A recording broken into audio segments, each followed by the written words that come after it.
Assalamualaikum warahmatullahi wabarakatuh. Selamat sore, salam sejahtera bagi kita semua.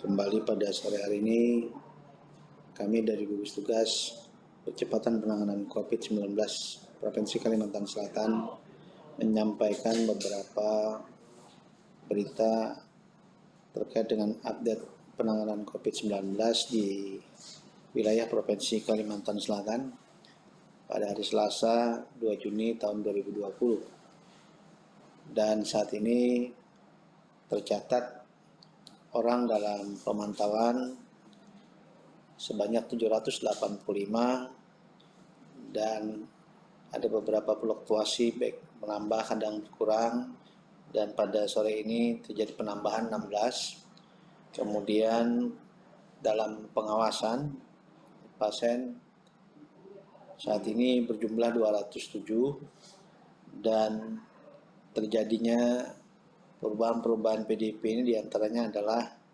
adanya penambahan, kemudian juga terjadinya adanya pengurangan PDP namun berubah status menjadi terkonfirmasi positif atau menjadi kasus COVID.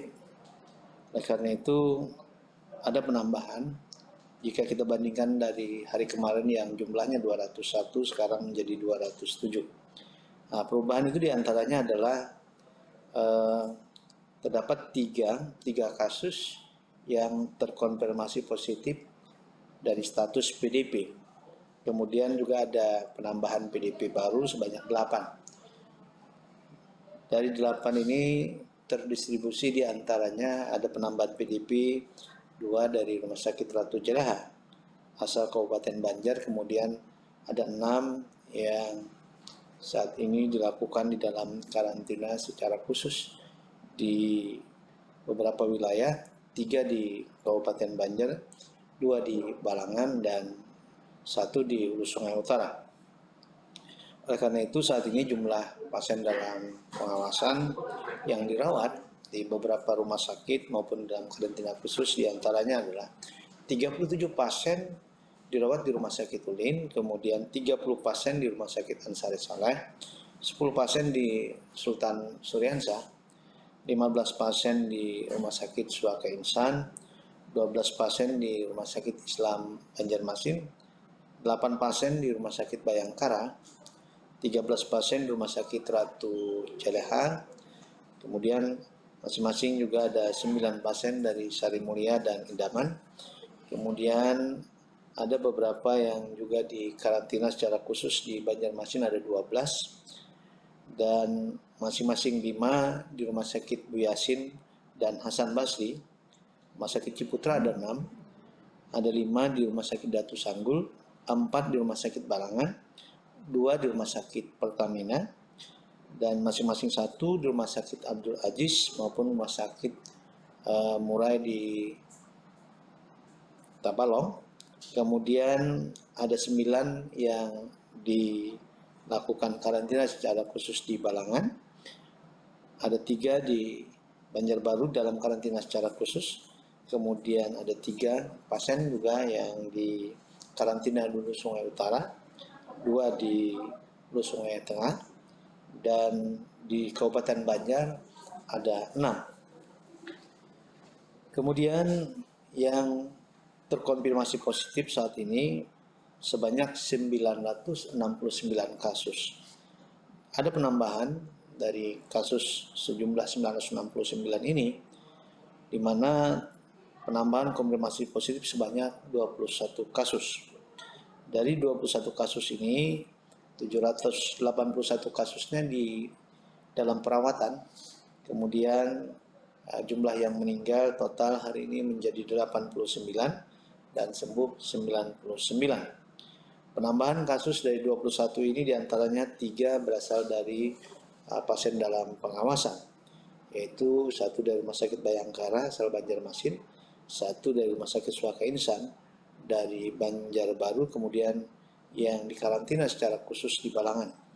Kemudian selebihnya ada 18 merupakan hasil tracing yang dilakukan oleh para surveillance epidemiologi kita di lapangan, dan ini terdistribusi dari beberapa tempat. Yang pertama ada 4 dari Tanah Bumbu, kemudian 1 dari Kabupaten Banjar, kemudian ada 10 dari Banjarmasin, dan 3 dari Banjarbaru. Kami informasikan juga sebagai tambahan yang kasus meninggal. Yang pertama meninggal pada hari kemarin yang dirawat di Rumah Sakit Momulin, yaitu kasus COVID-706, berusia 64 tahun, laki-laki dari Banjarmasin. Kemudian juga kami baru saja dapat informasi juga ada tambahan, yaitu PDP yang telah meninggal dunia pada tanggal 19 Mei dan terkonfirmasi positif berdasarkan hasil PCR-nya pada hari ini, yaitu case COVID-834, usia 54 tahun, laki-laki dari Banjarmasin. Oleh karena itu saat ini yang dirawat di beberapa rumah sakit sebanyak 203 kasus. Dan yang dilakukan perawatan di dalam karantina secara khusus, baik yang ada di karantina di provinsi, kemudian juga masih ada beberapa yang di karantina di beberapa kabupaten kota, jumlahnya 578 atau sebanyak 74,10% dalam perawatan di dalam karantina secara khusus.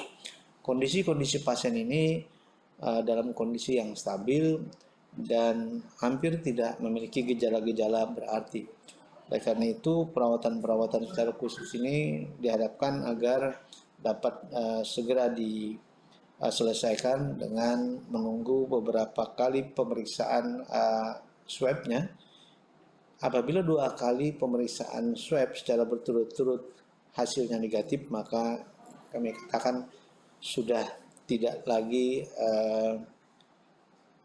positif SARS-CoV-2 atau tidak lagi sebagai COVID-19.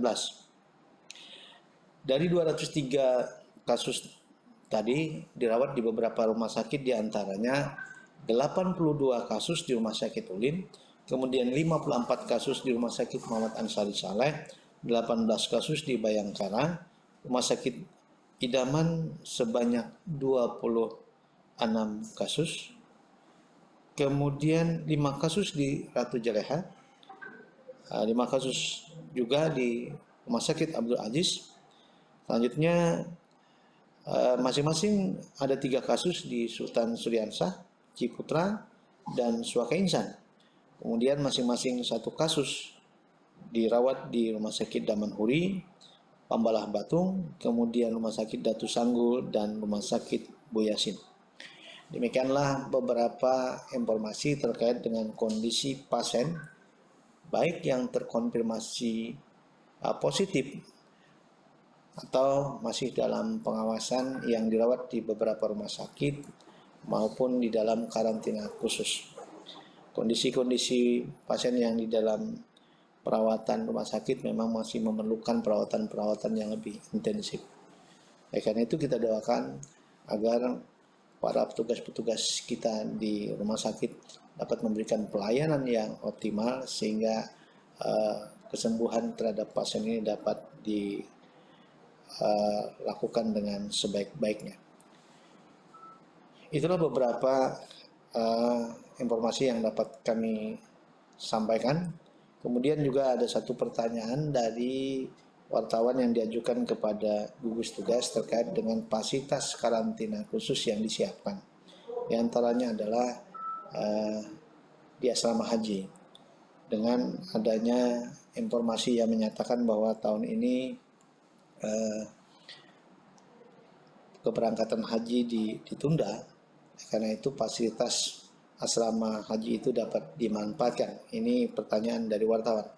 Tentu saja pemerintah provinsi sangat konsen untuk menyediakan gedung-gedung pemerintah yang memenuhi syarat, yang memiliki akses dan kenyamanan untuk memberikan perawatan yang terbaik, terutama kepada pasien-pasien yang terkonfirmasi positif dengan tidak ada penyakit penyertanya, kemudian usianya juga tidak berisiko. Karena itu saat ini yang kita siapkan beberapa gedung milik pemerintah provinsi, kemudian tentu saja di suatu saat jika dibutuhkan lagi dengan semakin bertambahnya yang dirawat, maka kita akan mengaktifkan beberapa fasilitas lainnya, termasuk diantaranya adalah di asrama haji yang ada di wilayah Banjarbaru. Demikian yang dapat disampaikan. Makasih atas segala perhatian. Sekali lagi, marilah kita saat ini bersama-sama memiliki kesadaran, kemauan, dan kemampuan untuk berperilaku hidup bersih dan sehat yang lebih baik dengan menuju atau mempersiapkan ke normal yang baru. Maka berbagai protokol-protokol kesehatan di berbagai tempat, baik itu tempat peribadatan, kantor, kemudian tempat-tempat sosial dan lain sebagainya. Ini harus mulai dari sekarang kita biasakan untuk mengikuti dan patuh terhadap protokol-protokol kesehatan agar pencegahan atau penularan-penularan yang kemungkinan berpotensi terjadi dapat kita hindari. Terima kasih. Assalamualaikum warahmatullahi wabarakatuh.